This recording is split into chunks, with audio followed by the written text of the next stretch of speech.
부모가 진정한 사랑으로 훈육할 때, 참된 사랑의 징계를 자녀에게 할 때, 이 자녀는 무엇을 동시에 받게 될까요? 그가 부모에게 징계를 받음으로 인해 고통을 당하지만 동시에 사랑의 위로도 느낄 수 있습니다. 이것은 진정한 사랑이 없는 징계 속에서는 찾을 수 없는 것이며 참된 관계 안에 있지 않으면 찾을 수 없는 것입니다. 징계를 받을 때 비록 고통스럽고 괴롭지만 동시에 특별한 사랑도 느낄 수 있습니다. 비록 이 사랑이 아픔을 동반할지라도 말입니다. 왜냐하면 사랑의 관계 안에 있을 때 사랑과 위로를 느낄 수 있기 때문입니다. 이것이 곧 하나님의 사랑이요 하나님의 구원입니다. 사실 천국의 복음도 이와 같습니다. 오늘날 우리는 하늘의 하나님 아버지를 온전히 영접해야 합니다. 그분은 우리를 사랑하시며 우리를 그분의 나라, 그분의 천국으로 데려가기를 간절히 바라십니다. 그럼 우리 함께 마태복음 5장을 봅시다.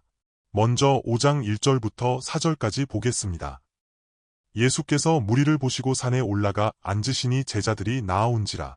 입을 열어 가르쳐 이르시되 심령이 가난한 자는 복이 있나니 천국이 그들의 것이며 애통하는 자는 복이 있나니 그들이 위로를 받을 것이며 주 예수님 이 천국의 왕이시온 곧 여호와의 산에 오셨습니다. 하나님 당신의 보좌에 오셨다고도 말할 수 있습니다. 이 하나님 천국의 왕이 입을 열어 말씀하셨습니다. 그분이 이렇게 말씀하신 목적은 천국을 선포하고 천국의 복음을 선포하여 사람들로 하여금 이 천국을 깨닫게 하고 이 천국을 영접하게 하려는 것입니다. 이것이 하나님의 구원이요 하나님의 사랑입니다. 그때 당신이 그분 앞에 앉아 있을 때 천국의 왕이 친히 입을 열어 천국을 선포하려는 것입니다. 천국은 너희가 소유할 수 있다. 너희가 천국의 백성이 될 수 있고 너희가 이 천국에 들어갈 수 있으며 너희가 이 천국의 생명을 살아낼 수 있다. 고 말씀하시는 것입니다. 그분의 백성들이 들을 때 얼마나 기대되고 흥분되었겠습니까? 그들은 왜 이 천국의 왕 앞에 왔을까요? 그들이 이 땅에서 너무 고통스럽기 때문입니다. 그들은 이 땅에서 말 그대로 고통에 받아 수심화열의 환경 속에서 살아가고 있으므로 매우 고통스럽습니다. 또 어둠의 땅에 앉은 자들, 사망의 그늘진 땅에 앉은 자들, 그들이 이 땅에 앉아 있으면서 진정으로 확인한 것이 무엇입니까? 사망이요, 지옥 같은 괴로움, 고통 그리고 몸부림입니다. 그들이 이 천국의 왕 앞에 왔습니다. 왜냐하면 그분이 천국을 선포하려고 하시기 때문입니다. 그들은 이 천국의 왕이 바로 그들을 고통의 바다와 사망의 그늘진 땅에서 건져내고 있다는 것을 느꼈습니다. 그들 몸의 모든 병과 모든 고통, 귀신 들린 것, 갖가지 괴로움과 연약함이 모두 그분으로 인해 구원받고 치유되었습니다. 그분 앞에 나온 사람들은 이미 이 천국의 왕이 그들을 완전히 구원하실 것을 느꼈습니다. 그들이 몸으로 이미 느꼈기 때문에 기대로 가득 차고 소망에 차서 모두 이 천국의 왕 앞에 나와 앉았습니다. 특히 12 제자들은 이 천국의 왕이 드디어 그들에게 천국을 선포하여 그들로 하여금 천국의 그 풍성하고 영광스러운 지극히 보배로운 모든 축복을 받게 하실 것을 특별히 기대했습니다. 그런데 이 천국의 왕이 그들에게 선포한 것, 그들에게 하신 말씀은 그들이 생각했던 것과 완전히 달랐습니다. 그들은 이것이 마치 작은 돌멩이 하나가 몸에 부딪히는 것이 아니라 큰 망치가 자기들의 머리를 때리려는 것 같고 거의 자신들을 때려 죽이려는 것 같은 느낌을 받았습니다. 왜냐하면 그분이 말씀하시기를 심령이 가난한 자는 복이 있나니 애통하는 자는 복이 있나니 라고 하셨기 때문입니다. 복이 무엇입니까? 세상 사람들의 관념에서 이 복, 곧 축복의 복은 영어로 해피 혹은 블레싱으로 번역되는데 그 의미는 행복이요, 사람이 누리고 느낄 수 있는 가장 높은 차원의 기쁨과 축복입니다. 그것은 사람에게 가장 좋은 것이지 동물에게 좋은 것이 아닙니다. 성경은 말합니다. 영혼이 있는 사람은 동물처럼 단지 본능적인 만족을 구하지 않습니다. 본능적인 만족을 얻음으로 내가 좋아지고 내가 복을 받았다는 것은 여기서 말하는 복의 개념이 아닙니다. 영혼이 있고 영원한 생명, 영생의 나라의 축복을 추구하는 사람이 구하는 것은 바로 천국입니다. 천국은 동물을 위해 예비된 것이 아닙니다. 짐승들, 그들도 감정이 있고 느낌이 있고 본능적인 욕구가 있습니다. 그러나 이 애완동물 또는 동물들이 천국에 갈 수 있습니까? 그들이 천국을 구할까요? 그들이 영생을 구할까요? 약 20여 년 전 저희가 사는 곳에 단기 선교팀이 왔는데 청년들 중에 한 자매가 제게 매우 진지하게 물었습니다. 그녀가 특별히 애완동물을 좋아했고 집에서 강아지 한 마리를 자기 자식처럼 특별히 좋아했을 것입니다. 그녀가 물었습니다. 이 개들이 죽은 후에 천국에 갈 수 있나요? 저는 그때 그녀에게 갈 수 없다고 대답해야 하는데 직접 대답하지 않았습니다. 왜냐하면 저는 이 아이가 처음 만나면서부터 저에게 특별히 실망할까봐 좀 걱정했습니다. 사실 이 질문은 대답할 필요조차 없습니다. 동물이 동물인 이유는 영혼이 없기 때문입니다. 그러므로 여기서 말하는 복은 이 땅에서 육체의 만족을 가리키는 것이 아니며 세상 사람들이 생각하고 추구하는 신체적 건강, 부자가 되는 것, 주변 사람들의 칭찬을 받는 것, 체면과 영광을 얻는 것이 아닙니다. 사실 세상 사람들이 추구하는 복은 바로 이런 것들입니다. 복 받았네, 복 받았어 라고 말합니다. 왜 그렇습니까? 당신의 자녀들이 모두 순종하고 착하며 게다가 그들이 모두 성공하고 잘 되었기 때문입니다. 복 받았네 라고 말하는 것은 왜냐하면 당신이 하는 모든 일이 순조롭고 당신이 재물을 얻고 당신의 사업이 성공하기 때문입니다. 그리고 당신의 몸이 매우 건강하기 때문입니다. 사람들이 이렇게 생각할 때 자신들이 옳다고 여깁니다. 왜냐하면 내가 매일 복을 구하고 재물신에게 구하고 석가모니에게 구하며 매일 교회에 가서 하나님께 진지하게 간구했으니 하나님이 나를 사랑하셔서 이런 복을 주셨다고 생각하기 때문입니다. 하지만 이 복은 천국, 하나님의 나라, 하나님 그분 자신과 직접적인 관계가 있습니다. 세상 사람들이 추구하는 복은 사실 동물이 갈망하는 것과 다를 바가 없습니다. 동물도 자기 몸이 건강하기를 바라고 자기 새끼가 잘 되기를 원하지 않습니까? 또한 아주 좋은 환경에서 편안하게 살기를 바랍니다. 동물 세계에서도 동료에게 칭찬받는 것과 비슷한 일들이 있습니다. 그런데 여기서 복을 말하는 이는 누구입니까? 바로 하나님이십니다. 이것은 하나님이 사람에게 요구하시는 것입니다. 하나님은 세상을 사랑하사 사람을 구원하시려고 합니다. 그분이 사람을 어디로 데려가기를 바라십니까? 수심화열의 환경 속에서 지옥 같은 어둠의 권세의 공간에서 건져내려고 하십니다. 이것은 단지 당신이 이 땅에서 육체적으로 못 살고 먹을 것이 없는데 천국에는 먹을 것이 많다는 것을 말하는 것이 아닙니다. 이 땅에 많은 사람이 병이 있는데 천국에는 병이 없다는 것을 말하는 것도 아닙니다. 천국에는 병원이 없습니다. 우리는 더 이상 몸과 육체에 매이지 않습니다. 지금의 하나님의 나라이든 장래의 하나님의 나라이든 하나님의 축복, 하나님의 갈망, 하나님의 사랑은 모두 우리로 하여금 그분을 영접하게 하고 그분의 사랑을 영접하게 하며 그분의 말씀을 영접하게 하고 그분 자신의 생명을 영접하게 하려는 것입니다. 마치 사람이 타락하기 전에 하나님 앞에서 얼마나 자유자재했으며 죄와 이 세상과 피조물에 얽매이지 않고 진정으로 그분의 말씀으로 말미암아 그분의 마음과 뜻 안에서 하나님께서 기뻐하시는 참된 하나님의 아들의 생명을 살아냈던 것과 같습니다. 그런데 사람이 타락했습니다. 더 이상 천국의 공간 안에 있지 않습니다. 천국의 환경과 공간은 어떻습니까? 그곳에는 오직 하나님의 사랑, 하나님의 뜻, 하나님의 말씀만이 사람의 생명과 마음에 온전히 받아들여지고 사람과 하나님 사이에 어떤 장애물도 없으며 피조물인 이 세상도 제3자도 없습니다. 다시 말해 불순물도 죄도 없고 오직 하나님과의 그 아름다운 완전히 하나된 누림의 관계만이 있습니다. 이러한 관계가 바로 천국입니다. 그분은 우리를 구원하려 하십니다. 사람이 타락한 후에 하나님은 줄곧 사람에게 말씀하시고 사람을 구원하시려는 그분의 계획을 드러내고 계십니다. 이것이 오늘날 하나님이 계속해서 우리에게 말씀하시는 목적입니다. 성경에 기록된 하나님의 말씀이 오늘날 성령을 통해 계속해서 우리에게 계시하고 감동시키고 가르치고 있습니다. 다시 이 말씀으로 돌아가겠습니다. 주 예수님은 천국을 말씀하시는데 오히려 심령이 가난한 자는 복이 있나니라고 말씀하십니다.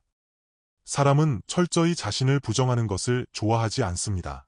그러나 철저히 자신을 부정할 수 있는 자라야말로 진정으로 복이 있는 자입니다. 왜냐하면 천국이 그들의 것이기 때문입니다. 이 충격은 이미 충분히 큽니다. 그런데 이어서 4절에 또 말씀합니다. 애통하는 자는 복이 있나니. 여기서 애통은 무엇을 가리킵니까? 조금 불쾌해서 눈물이 조금 나올 뻔했거나 눈물 반 방울이 겨우 흐를 뻔한 것은 괴로움의 가장 낮은 정도입니다. 왜냐하면 괴로움에는 각각 다른 차원이 있기 때문입니다. 마치 분노도 조금 화가 나는 것과 극도로 화가 나는 것으로 나뉘는 것처럼 말입니다. 그런데 여기서 애통이라는 단어는 사람이 고통스럽고 괴로운 가장 높은 정도를 가리킵니다. 사람이 언제 가장 괴로울까요? 만약 내가 오늘 운이 나빠서 걷다가 실수로 넘어져 무릎이 까졌다면 이 괴로움은 아마 첫 번째 단계에도 미치지 못할 것입니다. 여러분이 가장 괴로운 것은 무엇입니까? 바로 당신의 가족, 당신이 가장 사랑하는 사람이 떠날 때입니다. 마치 성경에서 말한 것처럼 라마에서 라헬이 목 놓아 울며 위로받기를 거절했던 것과 같습니다. 바로 그러한 고통입니다. 사랑하는 자녀가 죽었을 때에 그러한 고통을 사람이 원할까요? 사람이 그러한 고통, 그러한 애통을 받을 수 있을까요? 그러므로 이 말씀은 우리 보통 사람들이 실로 받아들이기 어렵습니다. 만약 여러분이 거리에서 복음을 전한다면 이 구절, 애통하는 자는 복이 있나니는 절대로 읽지 마십시오. 그러면 누군가 즉시 경찰에 신고할 수도 있습니다. 그는 심지어 당신을 때리고 싶을 것입니다. 다만 실제로 행동하면 자신에게 안 좋은 영향을 줄까 봐 감히 못할 뿐입니다. 그래서 그는 바로 경찰에 신고하여 당신을 잡아가게 할 것입니다. 왜냐하면 그는 이 사람이 너무 싫다고 생각하기 때문입니다. 이 무슨 말입니까? 애통하는 자가 복이 있다고요? 라면서 화를 낼 것입니다. 그렇다면 주 예수님은 왜 천국의 복음을 이렇게 말씀하셔야 했을까요? 우리가 지금 영접하고 확인하는 것은 천국입니다. 천국의 복음은 하나님의 가장 큰 축복이요, 하나님의 가장 큰 사랑입니다. 우리가 먼저 구약 시대를 봅시다.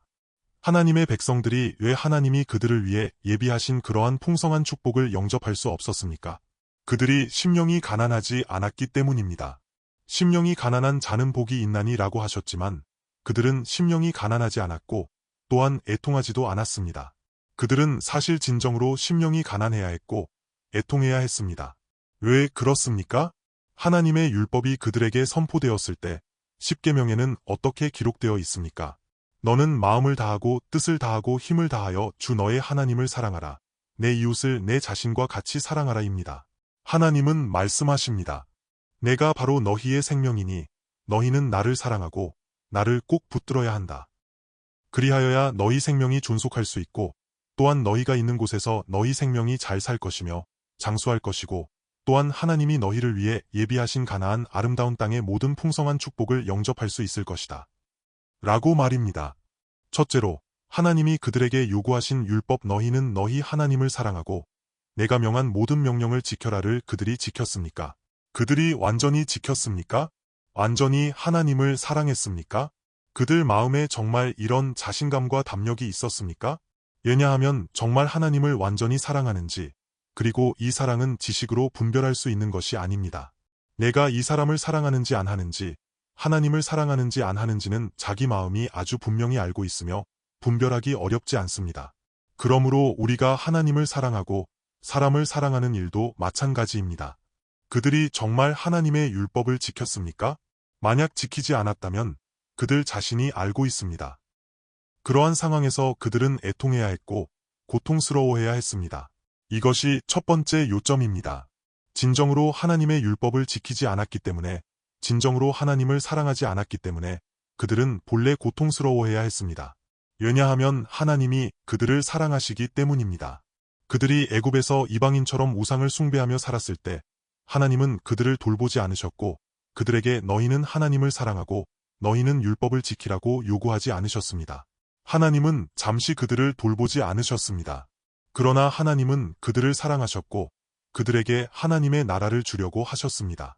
그들을 하나님이 약속하신 적과 꿀이 흐르는 땅, 그 약속의 땅으로 인도하여 그들로 하여금 그 기업을 차지하게 하고 하나님이 아브라함, 이삭, 야곱에게 계시하시고 약속하신 그들을 위해 예비해 두신 그 땅, 그 젖과 꿀이 흐르는 땅을 차지하게 하려 하셨습니다. 그것은 곧 하나님의 나라라고 말할 수 있습니다. 마치 주 예수님이 산상수훈에서 사람들에게 천국의 약속을 드러내려고 하시는 것처럼 오늘날 그분은 또한 우리에게 같은 말씀을 하려고 하십니다. 그런데 그들이 하나님 나라의 모든 풍성한 축복을 받으려면 하나님을 사랑해야만 합니다. 사실 하나님을 사랑한다는 뜻은 하나님과 그분이 예비하신 모든 것을 영접해야 한다는 것입니다. 예를 들어 한 사람이 나를 사랑합니다. 그가 내게 필요한 내 생명을 구원하고 내 일생을 행복하게 할 가장 보배로운 선물을 손에 들고 직접 나에게 걸어옵니다. 나는 어떻게 받아야 할까요? 만약 내가 오지 마세요. 내가 원하는 것은 당신이 아니라 당신 손에 있는 그 선물입니다. 당신이 나에게 주려는 선물을 나에게 던져주기만 하면 됩니다. 라고 말한다면 이렇게 하는 것이 선물을 받는 것입니까? 아닙니다. 내가 이렇게 해서는 선물을 받을 수 없습니다. 나는 이 사람을 맞이하고 그에게 감사해야 합니다. 나는 진정으로 그에게 감격해야 합니다. 그가 이처럼 나를 사랑하며 내가 또한 그를 사랑할 때에야 비로소 그가 자신의 생명과 그가 가진 모든 것을 나에게 줄 수 있습니다. 하나님의 사랑, 하나님의 구원, 천국도 같은 이치입니다. 하나님은 본래 이 모든 것을 이스라엘 백성에게 주려고 하셨지만 그들은 말합니다. 나는 당신을 원치 않습니다. 나는 당신을 원치 않습니다. 당신이 오면 저는 죽을까 봐 두렵습니다. 그러므로 그들은 하나님을 사랑할 수 없었고 그분의 말씀을 지킬 수도 없었습니다. 그들은 당시 자신들의 상태를 알고 있었습니다. 하나님을 사랑하지 않았고 하나님의 율법을 지키지 않았습니다. 그러므로 그들은 어떻게 해야 했습니까? 그들은 본래 고통스러워해야 했고 애통해야 했으며 극심한 애통에 이르러야 마땅했습니다. 만약 정말 그러했다면 그들은 후대에 겪은 그러한 비참한 결말을 맞이하지 않았을 것입니다. 이것이 애통해야 할 첫 번째 이유입니다. 그들이 애통해야 할 두 번째 이유는 무엇입니까? 하나님이 그들에게 약속하셨기 때문입니다. 아브라함, 이삭, 야곱에게 계시하시기를 내가 이 땅을 너와 내 후손에게 주어 영원한 소유가 되게 하리라고 하셨습니다. 그 땅은 지극히 아름다운 땅이요 젖과 꿀이 흐르는 땅입니다. 여호와의 눈이 항상 그 땅을 돌보시고 그곳에는 새 포도주와 곡식이 있으며 토지가 지극히 비옥합니다. 신명기 33장 28절에 기록된 바와 같습니다. 이스라엘은 안연히 거하며 야곱의 샘은 곡식과 새 포도주의 땅에 홀로 있나니 곧 그의 하늘이 이슬을 내리는 곳에로다. 이스라엘이여 너는 행복자로다. 원문은 너는 행복한 자이다입니다. 여호와의 구원을 받은 백성이 너와 같으냐? 그는 너를 돕는 방패시오 내 영광의 칼이시로다. 내 대적이 내게 복종하리니 내가 그들의 높은 곳을 밟으리로다. 이것이 하나님이 그들에게 주신 약속입니다. 이스라엘이여 너는 진정 복이 있도다. 야곱의 샘. 에서 샘은 무슨 뜻입니까? 수원이요 우물입니다. 그 지역은 비가 자주 내리지 않아 건조하므로 우물이 매우 중요합니다. 야곱의 우물은 사실 하나님의 아들 그분 자신을 예표합니다. 그곳은 곡식과 새 포도주의 땅이요 젖과 꿀이 흐르는 땅입니다. 하늘도 그들을 위해 이슬을 내립니다. 땅의 수원과 하늘의 이슬, 이것이 곧 천국 공간의 풍성함이요 하나님의 축복과 동행입니다. 하나님은 당신의 방패시요 당신을 돕는 구원이시며 당신의 영광의 칼이시니 당신의 대적이 당신에게 복종할 것이요 당신이 그들의 높은 곳을 밟을 것입니다. 그들이 이러한 축복을 영접했습니까? 그들이 하나님 나라의 이 모든 풍성한 축복을 누렸습니까? 아닙니다.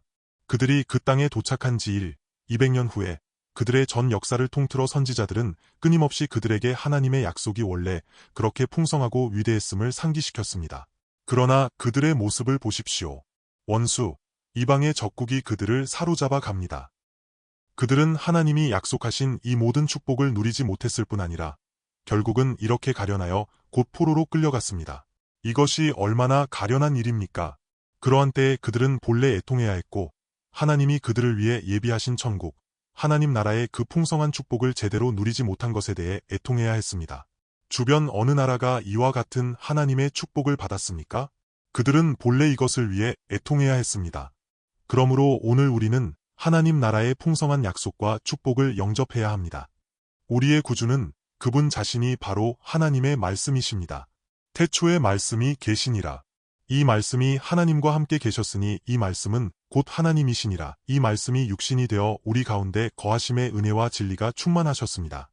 이 하나님의 아들이 우리에게 드러내신 것은 구약의 율법보다 더욱 확실하고 더욱 실제적이며 더욱 완전한 천국 생명입니다. 그분이 그분의 생명으로 우리를 구원하시고 이러한 생명을 우리에게 주셨습니다. 우리가 얼마나 떨림과 감사함으로 응답하고 영접해야 마땅합니까? 그런데 이렇게 완전한 영광, 그렇게 완전히 하나님을 사랑하고 사람을 사랑하는 그렇게 풍성하고 영광스러운 생명 앞에서 우리는 어떻습니까? 우리의 생명을 보십시오. 우리 교회를 보십시오. 교회, 하나님 나라의 백성으로서 천국에 그토록 보배롭고 그토록 풍성한 생명을 영접했습니까? 이것이 우리의 죄입니다. 하나님 백성의 이러한 상태는 얼마나 명백한 대조를 이룹니까? 그렇다면 이때 어떻게 해야 합니까? 무관심해야 합니까?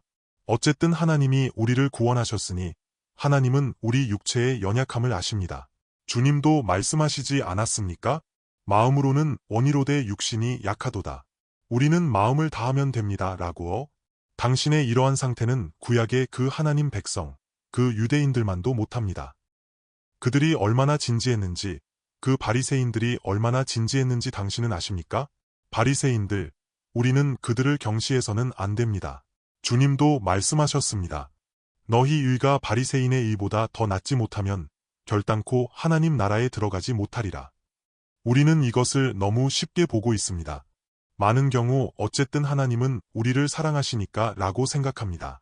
이러한 이해의 사랑에는 징벌이 없고 엄격한 요구도 없으며 오직 포용만 있습니다. 일반적인 세상에서 이러한 사랑, 부모의 이러한 사랑은 자기 자녀를 망하게 할 수 있습니다. 이것이 바로 사탄의 거짓말이요, 거짓 선지자의 말입니다. 그들은 말합니다. 하나님은 우리를 사랑하시고 하나님은 우리에게 그렇게 엄격한 요구를 하지 않으시며 하나님은 우리의 연약함을 아시니 하나님은 여전히 우리를 축복하실 것입니다. 그러므로 당신은 당신 자신을 긍정해야 하고 당신 자신을 부정하지 마십시오. 사탄이 당신을 낙심시키는 것이니 당신은 반드시 당신 자신을 긍정해야 합니다. 당신이 당신 자신을 사랑해야 하나님도 당신을 사랑하실 수 있습니다. 만약 당신이 당신 자신을 사랑하지 않는다면 하나님도 당신을 사랑하지 않으십니다. 라고요. 이것이 듣기에는 마치 일리가 있는 것 같고 사람들도 듣기 좋아합니다. 우리가 스가랴 12장 10절부터 11절을 봅시다. 내가 다윗의 집과 예루살렘 주민에게 은총과 간구하는 심령을 부어 주리니 그들이 그찔은 바 그를 바라보고 그를 위하여 애통하기를 독자를 위하여 애통하듯 하며 그를 위하여 통곡하기를 장자를 위하여 통곡하듯 하리로다. 다시 사도행전 2장 23절을 봅시다. 그가 하나님의 정하신 뜻과 미리 아신 대로 내준 바 되었거늘 너희가 법 없는 자들의 손을 빌려 못 박아 죽였으나 이것은 성령이 마가의 다락방에 있는 120명에게 부어진 후에 사도 베드로가 일어나서 처음으로 설교한 것입니다. 그때의 설교에는 성령의 능력이 역사하여 단번에 3,000명이 회개하고 세례를 받았습니다.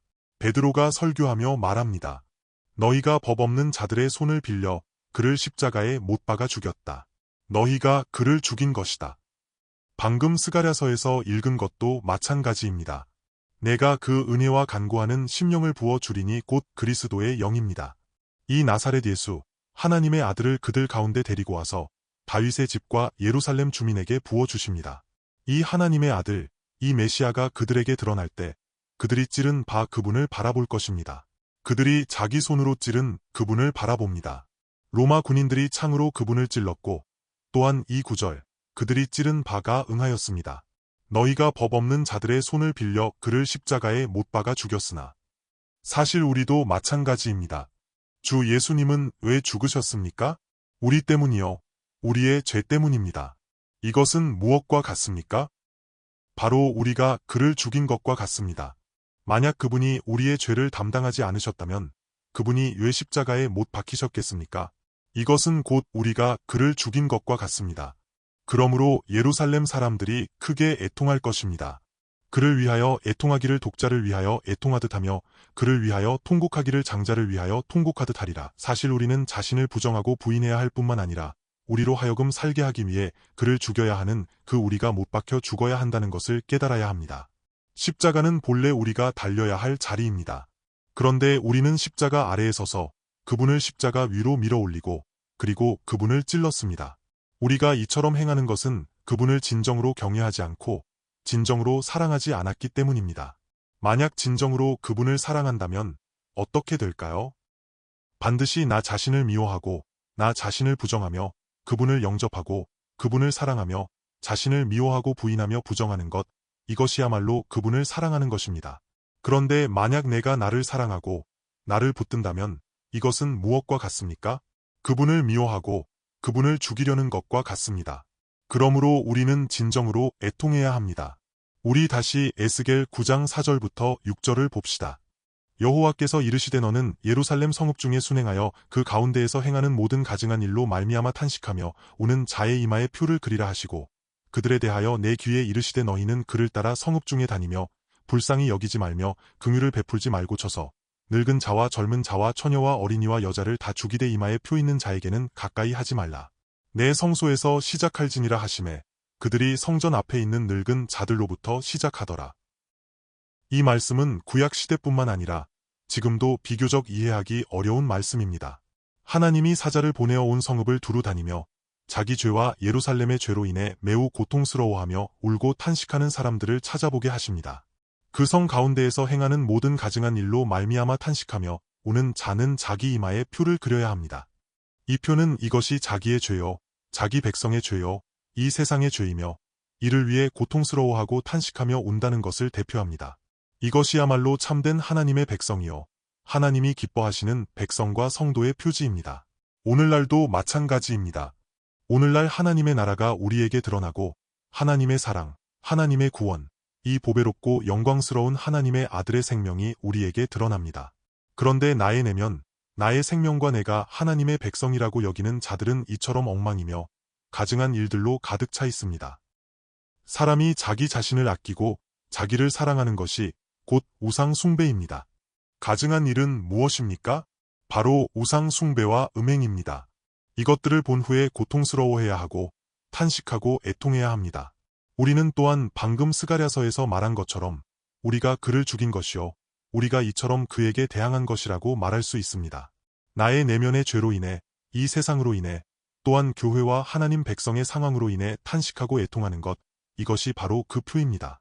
이 표가 없는 사람은 당신이 누구든지 죽임을 당할 것입니다.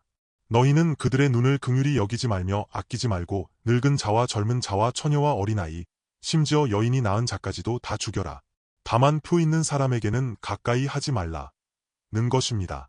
그 표 있는 사람들은 그들이 거룩히 구별되어 죄와 동행하지 않기 때문입니다. 그리하여 심판은 성전 앞에 있는 장로들, 그 종교 지도자들로부터 시작되었습니다. 천국의 복음이 우리에게 임할 때 우리는 어떻게 영접해야 합니까? 만약 이러한 애통이 없다면 구약의 하나님 백성과 같을 것입니다. 그들은 하나님의 율법을 지키지 않았고 진정으로 하나님을 사랑하지 않았지만 마비되었습니다. 그들은 자신들이 하나님을 사랑한다고 자부하고 자신들이 하나님을 섬긴다고 자부하며 하나님이 자기들의 하나님이요, 자기들이 하나님의 택함 받은 백성이라고 여겼습니다. 그들은 하나님이 약속하신 하나님 나라의 풍성함을 진정으로 누리지 못하고 여전히 세속 속에서 살며 이방인과 같이 육체와 죄악의 세상에 매이고 갇히며 우상을 숭배하고 이방인들이 구하는 그러한 땅의 것들을 추구했습니다. 그들은 하나님 나라의 그 풍성하고 영광스러운 약속을 갈망하지도 않았고 이를 위해 애통하지도 않았습니다. 그렇다면 오늘날 이 시대의 종교, 우리 그리스도인들은 자신이 이방인과 다르다고, 다른 종교를 가진 사람들과 다르다고 말합니다. 그렇다면 우리는 구약의 그 하나님 백성들과 무엇이 다릅니까? 우리는 정말 진지해져야 합니다. 우리 자신의 육체 안에서 스스로 만족하며 희낙낙해서는 안 됩니다. 애통하는 자는 복이 있나니 그들이 위로를 받을 것이며. 우리 다시 고린도후서 6장 10절을 봅시다. 근심하는 자 같으나 항상 기뻐하고 가난한 자 같으나 많은 사람을 부유하게 하며 아무것도 없는 자 같으나 모든 것을 가진 자로다. 바울은 항상 눈물 흘리며 기도했고 항상 근심했습니다. 왜냐하면 하나님의 약속, 하나님의 나라는 그토록 풍성하고 영광스러운데 사람은 이 땅에서 이방인처럼 육체와 세상에 사로잡히고 갇히기 쉽기 때문에 그는 이것을 위해 매우 괴로워했습니다. 더욱이 바울은 자신을 보면서도 오호라, 나는 곤고한 사람이로다 라고 말합니다. 왜냐하면 그는 자기 안에 있는 죄성을 알았기 때문입니다. 내 속 곧 내 육신에 선한 것이 거하지 아니하는 줄을 아노니. 그 안에 그 죄의 본성이 끊임없이 나오려고 하며 하나님이 기뻐하시는 생명과 충돌합니다. 그래서 그는 끊임없이 이렇게 말하고 끊임없이 주의 십자가를 붙듭니다. 오호라, 나는 곤고한 사람이로다. 누가 이 사망의 몸에서 나를 건져내라. 그러나 그는 이어서 말합니다. 우리 주 예수 그리스도로 말미암아 하나님께 감사하리로다. 그는 끊임없이 주의 십자가를 붙들고 또한 주의 십자가를 붙들어야 한다는 것을 알았기 때문에 그는 항상 십자가 위에서 애통해 했습니다. 이 십자가 위의 애통은 주님도 십자가 위에서 경험하셨으며 주님이 그를 그분의 십자가로 데려가신 것입니다. 그러므로 이러한 때에 그는 오히려 항상 기뻐했습니다. 원문 히브리어의 어근에서 애통과 위로는 같은 단어에서 나왔고 함께 동행합니다. 물론 여기서의 애통은 천국 복음을 영접하지 않고 하나님 말씀과 뜻 안에서 살지 않는 이방인의 애통과는 완전히 다릅니다. 세상 사람들은 왜 애통합니까? 자신이 길에서 보는 애통은 모두 절망과 사망에서 나오는 애통이며 이로도 없고 소망도 없습니다. 그러나 그리스도인의 애통은 십자가 위의 애통이며 십자가가 또한 하나님의 사랑을 드러내고 하나님 사랑의 승리를 드러내기 때문에 이것이 바로 위로입니다. 이러한 위로는 비교할 수 없습니다. 당신이 경험해 보셨는지 모르겠습니다. 저는 많은 형제 자매가 성령의 인도를 받는 인생 속에서 많은 고난의 경험 속에서 하나님의 사랑과 그분의 위로를 경험했다고 믿습니다. 저 자신도 여러 번 고통스럽고 무력하고 연약하여 죽고 싶을 만큼 매우 괴로울 때 하나님의 말씀이 임하고 성령의 감동이 임했습니다. 그러한 기쁨, 그러한 위로, 저는 그때 거의 고통으로 죽을 뻔했지만 하나님의 말씀이 성령의 감동을 통해 왔습니다. 그러한 기쁨과 위로는 제가 이전에 경험했던 고통과 슬픔에 비할 수 없을 만큼 형언할 수 없습니다. 저는 또한 방금 경험했던 슬픔과 고통에 대해 특별히 감사했습니다. 왜냐하면 그것이 저로 하여금 자신에게 극도로 실망하게 했고, 그래서 애통하고 매우 고통스러웠기 때문입니다. 그러나 하나님의 위로가 임했을 때 큰 은혜를 경험했습니다. 약 20여 년 전, 저는 제 안에 정말 죄성이 있다는 것을 발견했고, 이것 때문에 괴로웠으며 특별히 실망했습니다. 그 과정이 며칠 동안 지속되었습니다.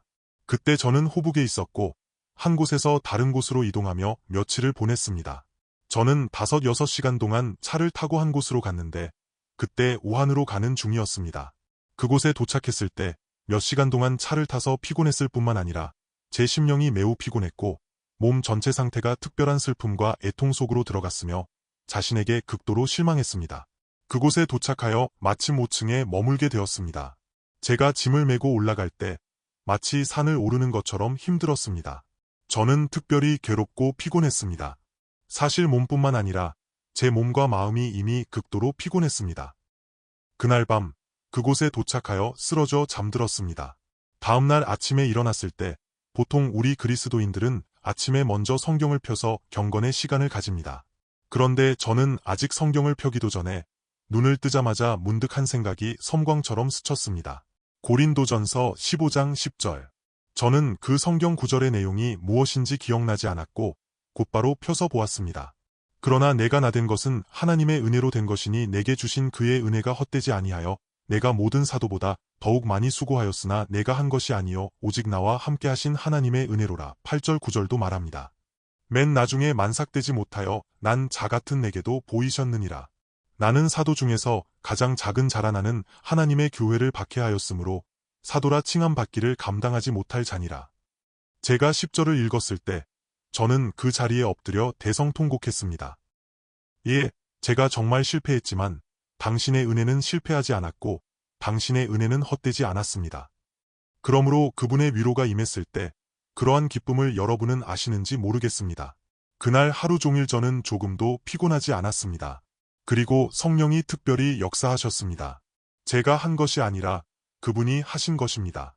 정말 기적이 일어났고 어떤 사람은 주님을 믿고 회개했으며 어떤 사람은 병을 치유받았고 심지어 불치병도 치유되었습니다. 정말 성령의 역사였습니다. 제 말은 하나님이 저로 하여금 애통을 경험하게 하신 것은 그분의 위로가 임하게 하기 위함이었다는 것입니다. 그분의 위로는 무엇입니까? 그분 자신의 애통도 십자가이며 그분의 위로도 십자가라는 것을 아십니까?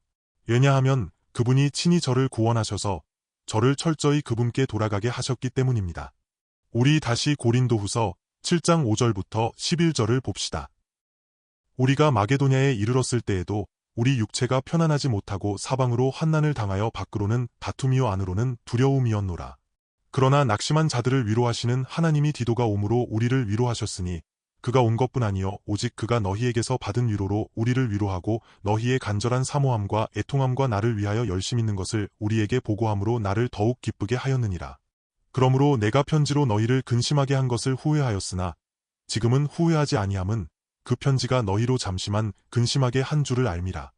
내가 지금 기뻐함은 너희로 근심하게 한 까닭이 아니요 도리어 너희가 근심함으로 회개함에 이른 까닭이라. 너희가 하나님의 뜻대로 근심하게 된 것은 우리에게서 아무 해도 받지 않게 하려 함이라.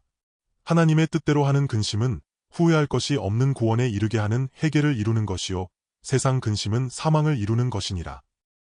보라, 너희가 하나님의 뜻대로 하게 된 이 근심이 얼마나 간절하게 하며 얼마나 변증하게 하며 얼마나 분하게 하며 얼마나 두렵게 하며 얼마나 사모하게 하며 얼마나 열심 있게 하며 얼마나 벌하게 하였는가. 너희가 그 일에 대하여 일체 너희 자신의 깨끗함을 나타내었느니라. 초기 교회 시대의 바울과 그 그리스도인들은 얼마나 진지했습니까? 그들은 일반적인 종교를 추구하고 복을 구하고 영생을 구하고 천국을 구하는 그러한 모습이 아니었습니다. 그들은 그리스도, 하나님 나라의 생명에 대해 매우 진지하고 간절했습니다. 바울도 이처럼 간절했습니다. 왜냐하면 그가 하나님의 나라를 깨달았기 때문입니다. 그와 그의 조상들은 수십 년 동안 그렇게 진지하게 추구했고 마침내 하나님의 아들이신 나사렛 예수, 이 하나님이 친히 그를 붙잡으셨고 하나님의 나라가 그에게 임했습니다. 그는 얼마나 떨림과 감사함으로 하나님께 붙잡혔습니까? 하나님의 나라가 그에게 있었고 하나님의 싸움도 그에게 있었습니다. 그러므로 그는 사람들에게 그토록 간절하고 진지했습니다. 또한 이로 인해 다른 사람들이 때때로 그를 받아들이기 어려워하며 그의 어조가 너무 강하고 너무 진지하며 너무 성급하다고 느꼈습니다. 그래서 바울은 그들에게 매우 진지하고 간절했으며 어조도 매우 엄격했습니다. 왜냐하면 사람의 육체, 죄인은 이 세상, 자신의 본래 죄성에 쉽게 젖어들고 익숙해지며 항상 깨어있지 않으면 서서히 침몰하기 때문입니다. 그래서 바울은 매우 엄격한 어조로 그들을 책망했습니다. 그들은 듣고 나서 매우 슬퍼하고 매우 고통스러워했습니다. 하나님의 말씀이 그들에게 임했을 때 그들은 특별히 마음에 찔림을 받았습니다. 하나님의 말씀은 이와 같습니다. 그것은 사람을 고통스럽게 하고 마음에 찔림을 주지만 동시에 하나님의 말씀은 또한 사람을 위로합니다. 왜냐하면 성령을 통해 하나님의 아들 그리스도의 생명, 그분의 사랑이 우리에게 계시되고 드러나며 그분의 생명으로 우리를 붙잡을 것이기 때문입니다. 왜냐하면 하나님의 뜻대로 하는 근심은 곧 하나님의 말씀대로 그리스도의 생명대로 근심하는 것이며 후회할 것이 없는 구원에 이르게 하는 회개를 이루는 것이기 때문입니다. 그러므로 애통과 위로는 함께 옵니다. 이 애통은 하나님의 은혜가 없이는 불가능합니다. 만약 당신이 애통하지 않는다면 그러한 상황은 사실 매우 가련하고 위험합니다. 왜냐하면 당신은 여전히 자기 자신의 육체, 자기 자신의 세계관 속에 젖어 있으며 사탄의 거짓말과 기만에 깊이 빠져 있고 자기 안정감, 자기 만족과 자기애 속에 살고 있기 때문에 당신이 깨어날 가능성은 매우 낮을 것입니다. 이러한 상황이 얼마나 무섭고 위험합니까? 당신이 애통할 수 있는 것은 하나님의 말씀 때문이요, 성령 때문입니다. 마치 스가랴서에서 말한 것처럼 그리스도의 영이 부어지고 하나님의 영이 부어질 때 당신은 비로소 당신이 그를 죽인 것임을 알고 그래서 외아들을 잃은 것처럼 애통하게 될 것입니다. 예레미야 14장 17절을 봅시다. 너는 이 말로 그들에게 이르라. 내 눈이 밤낮으로 그치지 아니하고 눈물을 흘리리니 이는 처녀 딸 내 백성이 큰 파멸, 중한 상처로 말미암아 망함이라. 예레미야 선지자는 눈물의 선지자라고 불렸습니다. 그는 울면서 말했고 계속 울었으며 심지어 너무 많이 울어서 눈에 병이 들었습니다. 이것이 바로 하나님의 심정이요, 하나님은 그분의 백성을 위해 애통하시고 우시는 것입니다. 그러므로 예레미야 선지자는 하나님의 심정을 대표했고 하나님은 이처럼 말씀하십니다. 너는 이 말로 내 백성에게 이르라. 내 눈이 밤낮으로 끊임없이 눈물을 흘려 이것을 그치지 아니하리니. 주님도 이처럼 우셨습니다. 누가복음 19장 41절부터 44절을 봅시다. 가까이 오사성을 보시고 우시며 이르시되 너도 오늘 평화에 관한 일을 알았더라면 좋을 뻔하였거니와 지금 내 눈에 숨겨졌도다. 날이 이를지라 내 원수들이 토성을 쌓고 너를 둘러 사면으로 가두고 또 너와 및 그 가운데 있는 내 자식을 땅에 메어치며 돌 하나도 돌 위에 남기지 아니하리니 이는 내가 보살핌 받는 나를 알지 못함을 인함이니라. 여기서 구약의 하나님과 신약의 하나님은 같은 하나님이시며 그분은 바로 여호와시요, 그분은 바로 예수님이십니다. 그분이 그분의 백성을 위해 우셨습니다. 그들이 하나님 나라의 약속과 축복을 영접했지만 그들이 본래 하나님의 성전이 되어 하나님의 거처가 되어야 했지만 주님은 예루살렘을 보시고 그녀 곧 예루살렘을 위해 우셨습니다. 그분은 그 건물들을 위해 우신 것이 아닙니다. 그분이 건축하려고 하신 것도 건물이 아닙니다. 하늘은 나의 보좌요 땅은 나의 발판이니 너희가 나를 위하여 무슨 집을 지으려느냐 내가 안식할 곳이 어디나? 라고 하셨습니다. 우리가 그분의 성전입니다. 이 하나님의 아들이 우리를 대신하여 우리를 하나님의 성전이 되게 하시려고 합니다. 그런데 하나님의 성전으로서 이스라엘 사람들은 실패했습니다. 오늘날 우리도 마찬가지로 하나님의 성전으로서 그분의 영으로 계속 충만하고 인도를 받아 하나님의 아들의 생명을 드러내고 있는지요? 그러므로 주님은 그들을 보시고 우셨으며 오늘날도 또한 우리를 보시고 우시는 것입니다. 그렇다면 우리는 주님의 통곡을 받아들여야 하고 주님과 함께 애통해야 합니다. 애통하지 않는다면 그분의 그 천국의 영광, 그새 예루살렘의 구원과 위로를 영접할 수 없을 것입니다. 그분이 우리를 그분의 통곡 속으로, 그분의 애통 속으로 데려가시며 또한 우리 안에 위로를 내려주시고 그분의 영광스러운 나라를 세우시려고 하십니다. 요한계시록 21장 2절을 보겠습니다. 또 내가 봄의 거룩한 성새 예루살렘이 하나님께로부터 하늘에서 내려오니 그 준비한 것이 신부가 남편을 위하여 단장한 것 같더라.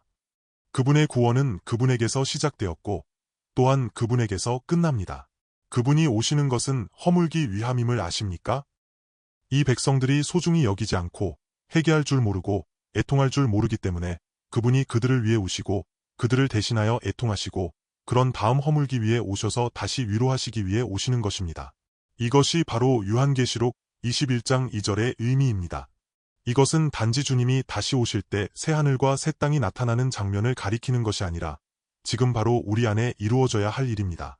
그분은 우리의 옛 종교관념을 헐고 우리 육체 안에 그 회개하지 못하고 애통하지 못하는 옛 생명을 헐려고 하십니다. 그분이 우리의 생명 가운데 오셔서 우리로 하여금 그분의 애통 속으로, 그분이 십자가 위에서 겪으신 애통 속으로 들어가게 하시고 동시에 그분은 그분의 백성을 구원하시고 위로하시기 위해 오셨습니다.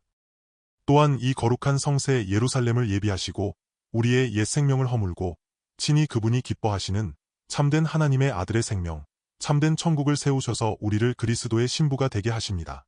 이것이 바로 그분이 오늘날 우리 안에 이루시려는 구원입니다. 우리 함께 기도합시다.